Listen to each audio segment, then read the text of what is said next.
Yeah, and you keep straw manning us. Look, if you can use mathematics to prove a physical location outside the universe, and then find some way that we can actually get hard evidence of that, fine. When it comes to philosophy, well, as far as I'm concerned, philosophers can do what they do until the cows come home. But I don't see any reason also why. Not to mention the fact that the dirty little secret of philosophy is that the great majority of them, like like a lot of scientists, are atheists. But yeah, I mean, why you at no point explained why it was wrong to prefer evidence before latching yourself to a knowledge claim. I mean, okay, abstract concepts, mathematical concepts, it's fine. It's speculative.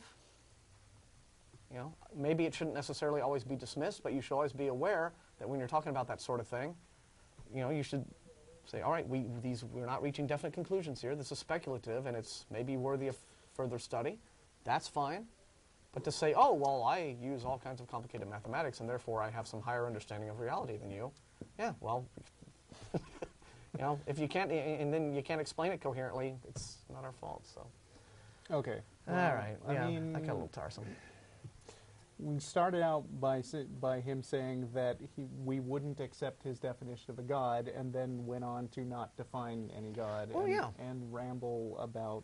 Well, I mean, he kept, anyway. complaining and protesting that we were wrong and Let's not shallow talk about in the name, him but too much while he's gone, though. Well, but email us and again explain why we're wrong here. I mean, yeah, work your thoughts more thoroughly out on paper. I mean, saying that we're wrong and then admitting that you can't really prove. Okay. Brady in San Francisco, are you there?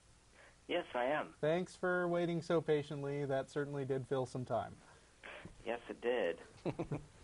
Hey, I have a question about the so-called war on Christmas. Yes? I'm an atheist, so I'm not being like, oh, you stinking non-believers taking away my Do you need marching orders?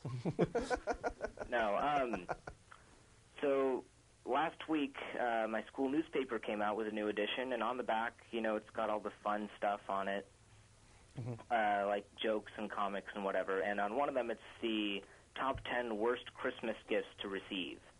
And Russell, I want your opinion on this since you were raised in a Jewish household. One of the things, I think it was number 4, was a menorah. That's one of the worst gifts to get. Well, I mean, if it's a Christmas present, then I know that's what I don't some of know. the other It's people not were that saying, funny. It's not that offensive either. It's just kind of lame. It might be fun to just make your school nervous by bringing that little thing to the attention of the ADL, and just seeing where that goes. I don't know. Yeah, I mean, I just thought it was strange. I mean, I wasn't offended by it. I thought some people could potentially be offended, but... Well, actually, I do have something to say about that. There is no war on Christmas. What there is a war on the celebration of all other religions. Right. That is very true. There is nobody going around trying to tell people that they should not celebrate Christmas in their own way, that they should not set up their own decorations, that they should not tell each other Merry Christmas. What there are is a whole bunch of loons going around getting freaked out and furious because some people aren't saying Merry Christmas enough. So some people just flipping out, going, "Oh my gosh, he said Happy Holidays. He's oppressing me." I think that come and see the violence and nervous I mean, as a not very observant Jew, but somebody who pays some attention to Hanukkah, it's become harder and harder to actually find things like menorahs and candles and the other trappings of Hanukkah, dreidels, at stores over the years that I've occasionally attempted to do that. And so what I think is that this trumped-up war on Christmas is nothing more than Christians declaring war on anything that isn't Christmas. And it gives them that sort of social communal reinforcement thing of thinking that, we're and I think that thing in your newspaper fits right in with that. Yeah. Yeah, I mean, you could go like Roy Zimmerman and celebrate Chris Mahana Ramakadana Kwanzaa. Hey, did you practice that? That was great. That's good, yeah. I had to think about it a few seconds ahead of time, but yeah. Well, And, that's... yeah, one last quick little question to wrap this up. Do you have the spoon there? Is it still a spoon? No, the spoon's Matt's thing. I don't have it. Yeah, Matt must have the spoon, so it's in a quantum state. Unfortunately, as you can see, there is no spoon. Yes, we have realized the truth that there is no spoon. Yep. There's but a mug. And it is All not right. the well, mug thank you guys. that Thanks for bends. taking my call. All right. Thank you, Brady. Thank you. That was fun. All right, thanks for calling. For people who don't watch regularly, Matt's got a spoon that he's been telling believers for years to pray that it will turn into a fork. And it hasn't yet, as far as I know, although I haven't seen the spoon, so what is Matt hiding? Oh. See, that's just you and your inane materialism, wanting evidence for things. Oh, yeah, that is pretty inane. Chris in Jacksonville, Florida. Are you there? Chris? Did we lose Chris in Jacksonville? Hello? Chris? Hello. Hello. Hi there. Hi. What's You're up? on. You're on. What's your question? My question is, surely I love your show, and I love the arguments you have with the fervent theists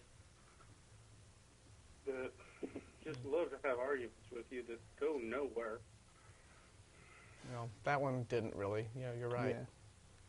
So, If you're still listening to the stream, make sure that you turn it down or close the browser or something.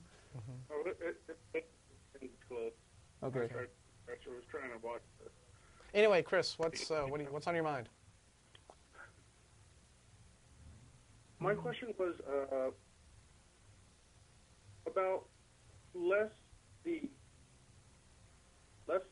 mainstream Christian and Islamic and mainstream religions, but cult fringes built upon me. I recently had a girlfriend who, thankfully, due to my rationality in dying, was able to fight off her family attempt to indoctrinate me. Okay. Congratulations. What have you to say to the friends who try to put? Chris, I'm going to have to ask you to talk a little faster if you can, or... I'm sorry, I'm getting some feedback as well from my phone. Okay. Oh, there's still that problem in the studio. Okay, and you're breaking up on our end too. Sort of sometimes you sound a little. Are you on a cell phone by any chance? Yes. Okay, that can maybe happen. Maybe you need to go where there's a better signal or something. Okay. Let me put you on hold, and we'll try to get back to you in a couple minutes and see if that problem has cleared up any. Yeah, is that all right? All right, my question is really quick, so Okay. shoot it real quick. Go ahead. The French No, I'm sorry, your cell phone is breaking too much. Yeah, we didn't hear. We can't hear any of that. Yeah, I'm putting you on hold. I'll try again in a couple of minutes. Sorry, Chris, it's just not happening. If we can't get to you, then we see what might be your question on the call screen box, and Right. we'll try Or- to say a few words. Or unless he's someone who's thought up a different question. I don't know. If we're not able to get back to you, send us an email at tv@atheist-community.org, and maybe we can answer your question that way. Sorry. Okay. By right. a weird coincidence, we have another Charles in Austin. Hello. Are you there? Hello. Hello. Hi, you're on. Hello. Awesome. My question is more to the line of what your show's about, the atheist experience, and that's kind of what I'm interested in. I'm a Christian, but I personally, it bothers me when I hear other so-called Christians call your show. I think a lot of times they're really duping themselves into thinking that they're going to somehow convert you over the telephone, and I think it's ridiculous. I think that a lot of times the individuals end up making fools out of themselves because the old argument, and like I heard when you were talking with the other Charles from Austin, you were mentioning that, you know, he was saying something about C.S. Lewis and seeing the sun rise up in the sky. Mm-hmm. You made a very cogent point as to, well, I can look at the sun and there it is. You know, I see it with my eyes, Yes, as but opposed not for to very long, or I'll hurt God, myself. who kind of denies me that, so to speak. Mm-hmm.